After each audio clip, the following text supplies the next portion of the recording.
एक राजा था, बहुत अच्छा, दयालु और अपनी प्रजा का बहुत ख्याल रखने वाला था।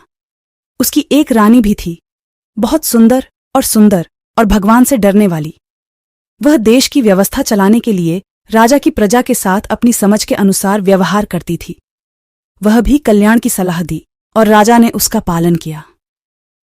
अल्लाह ने उन्हें एक चांद के आकार का बेटा भी दिया। उसका नाम प्रिंस अदनान था। राजा और रानी दोनों उसे देखा करते थे। वह केवल 10 या 11 साल का था, लेकिन बहुत बुद्धिमान था। उसे पढ़ने और लिखने में बहुत रुचि थी और अपनी उम्र के अन्य बच्चों के विपरीत उसे खिलौनों की तुलना में किताबों में अधिक रुचि थी। इसीलिए वह दूर देशों से कहानियों की किताबें मंगवाकर उसे देता था और राजकुमार इन किताबों को बड़े चाव से पढ़ता था। इन पुस्तकों को पढ़ने से उनकी बुद्धि और चेतना में भी वृद्धि हुई और उन्हें विभिन्न प्रकार की जानकारी भी प्राप्त हुई। प्रिंस अदनान के चाचा उन्हें विभिन्न विषय पढ़ाते थे। वह उनकी बुद्धिमत्ता से बहुत खुश थे। प्रिंस अदनान के बारे में एक बहुत अच्छी बात यह थी कि अगर उन्हें कोई बात समझ में नहीं आती थी तो वह सवाल पूछने में संकोच नहीं करते थे। वह ऐसा नहीं करते थे। जब उसके साथी राजा को राजकुमार के ज्ञान और बुद्धि के प्रति लगाव के बारे में बताते तो राजा बहुत खुश होते। हर कोई उन बच्चों से प्यार करता है जो पढ़ लिख सकते हैं। एक दिन दोपहर के समय जब शहजादे के पिता उसे पढ़कर चले गए तो वह बगीचे में आकर बैठ गया। बगीचे में पौधों पर रंग बिरंगे फूल अपनी बहार दिखा रहे थे। हुसैन और जमील पक्षी पेड़ों पर बैठे चहचहा रहे थे। आवाजें कानों को बहुत अच्छी लग रही थीं। शहजादा बगीचे में बैठा कुछ सोच रहा था। संयोग से दरबार का समय भी समाप्त हो गया और राजा वहां से उठकर सीधे बगीचे में चला गया। उसने देखा कि शहजादा अदनान वहीं है और किसी सोच में खोया हुआ है। उसने पूछा, बेटा, क्या बात है? चुपचाप क्यों बैठे हो? उसकी आवाज सुनकर शहजादा अदनान चौंक गया और फिर दौड़कर बादशाह से लिपट गया। बादशाह ने प्यार से उसके सिर पर हाथ रखा, उसका मुंह चूमा और कहा, अतालिक पढ़ाकर चला गया। आज उसने क्या पढ़ाया? राजकुमार ने उत्तर दिया, हाँ अब्बा हुजूर, आज उन्होंने हमें अमीर लोगों और गरीबों के जीवन के बारे में बताया। गरीबों के कठिन जीवन के बारे में सुनकर हमारा दिल उदास हो गया। ये कहने के बाद राजकुमार कुछ देर के लिए रुक गए, चुप हो गया, फिर बोला, अब्बा, मुझे खुशी है कि मैं राजा के घर पैदा हुआ। मेरे पास हर तरह की सुख सुविधा है। मैं जो भी कामना करता हूं वह पूरी होती है। उसकी बातें सुनकर राजा को बहुत संतुष्टि हुई कि राजकुमार अपने जीवन से खुश है। उसने कहा, बेटा, हमें इन आशीर्वादों के लिए अल्लाह का शुक्रिया अदा करना चाहिए। अब चलो, तुम्हारी मां करेंगी, महल में इंतजार कर रहे हो। राजकुमार राजा के साथ चला, लेकिन वह अभी भी सोच में डूबा हुआ था। चलते चलते उसने राजा से कहा, अब्बा हुजूर, मुझे भी आश्चर्य हो रहा है कि मैं अन्य बच्चों की तरह किसी गरीब के घर क्यों नहीं पैदा हुआ।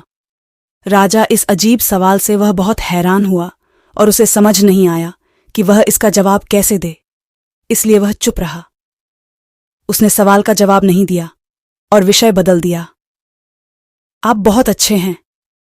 मेरी शिक्षा और प्रशिक्षण के लिए बहुत सक्षम और बुद्धिमान शिक्षक नियुक्त किए गए हैं जो महल में आते हैं और मुझे विभिन्न विज्ञानों के बारे में पढ़ाते हैं। मैं जो भी चाहता हूं वह प्रदान किया जाता है। अगर मैं बाहर जाता हूं तो मेरी रक्षा के लिए कई लोग होते हैं। सैनिक मेरे साथ हैं। मुझे आश्चर्य है कि अन्य बच्चों के साथ ऐसा क्यों नहीं होता। मुझ में ऐसा क्या खास है जो इन सभी बच्चों में नहीं है? राजकुमार की बातों ने उसे भी चिंतित कर दिया था। उसे समझ नहीं आ रहा था कि वह उसकी बातों का उत्तर कैसे दे और उसे कैसे संतुष्ट करे। राजकुमार की बातें सुनकर राजा के साथ चल रहे रक्षक चुप हो गए, मुस्कुरा रहे थे और उसकी बेबसी का आनंद ले रहे थे। राजा चुपचाप और गहरे सोच में डूबे हुए महल में पहुंचे। रानी को लगा कि वह चिंतित है, इसलिए वह भी चिंतित हो गई। उसने पहले राजकुमार से कपड़े बदलने का आग्रह किया। फिर उसके जाने के बाद वह राजा के पास आया और उससे उसकी चिंता का कारण पूछा।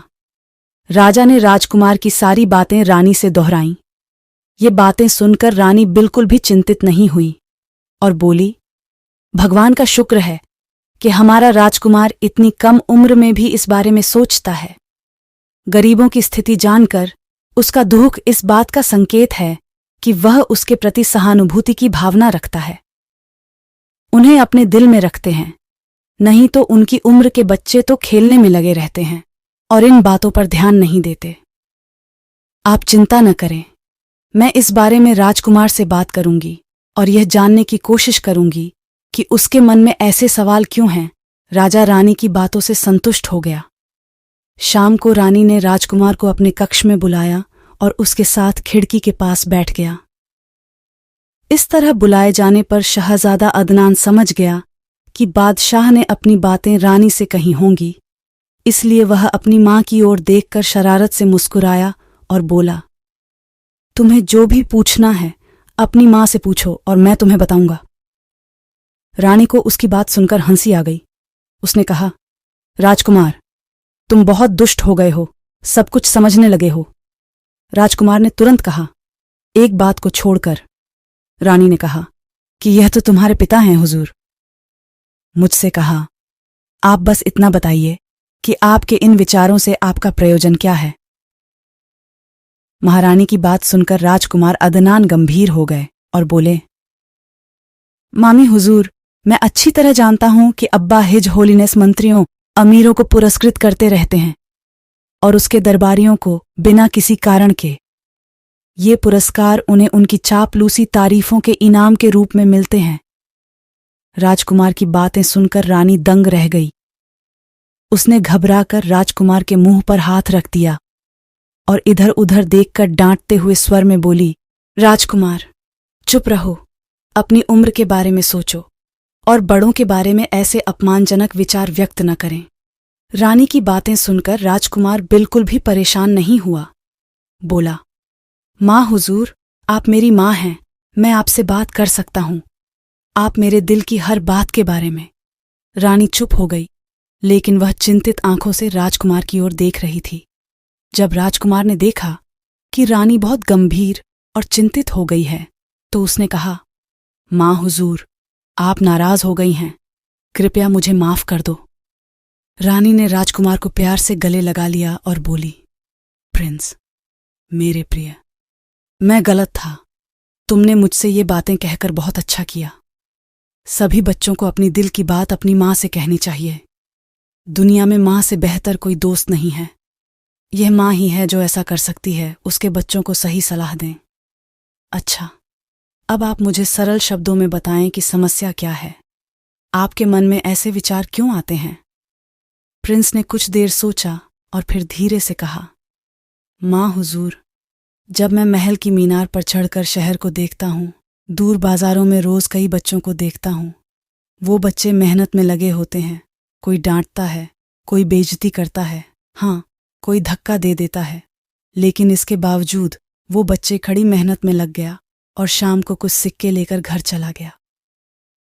जो माता पिता अपने बच्चों को स्कूलों में दाखिला नहीं दिलाएंगे, उन्हें राजा के सैनिक गिरफ्तार कर जेल में डाल देंगे।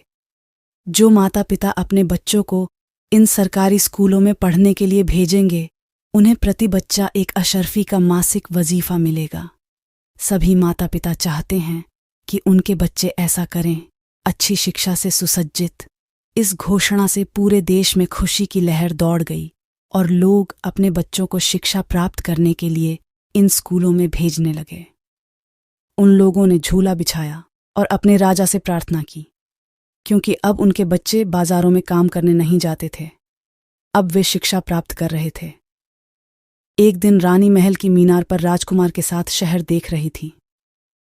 तभी उनकी नज़र प्रिंस अदनान पर पड़ी, जो बेहद खुश नजर आ रहे थे। जब उसने रानी को अपनी ओर आकर्षित देखा तो बोला, मां हुजूर, देखिए, शहर के बाजारों में एक भी बच्चा काम करता हुआ नजर नहीं आता। उसकी बातें सुनकर रानी भी मुस्कुराने लगी। कुछ दिनों के बाद इस परिवर्तन के लक्षण दिखाई देने लगे। यह सत्य है कि शिक्षा ही मनुष्य को सच्चे अर्थों में मनुष्य बनाती है। यही बात राजा के देश में भी हुई।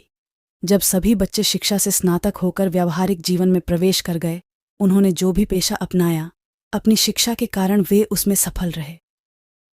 पड़ोसी सरकारों के लोग इस राजा के देश के विकास और अच्छी स्थिति का उदाहरण देते थे।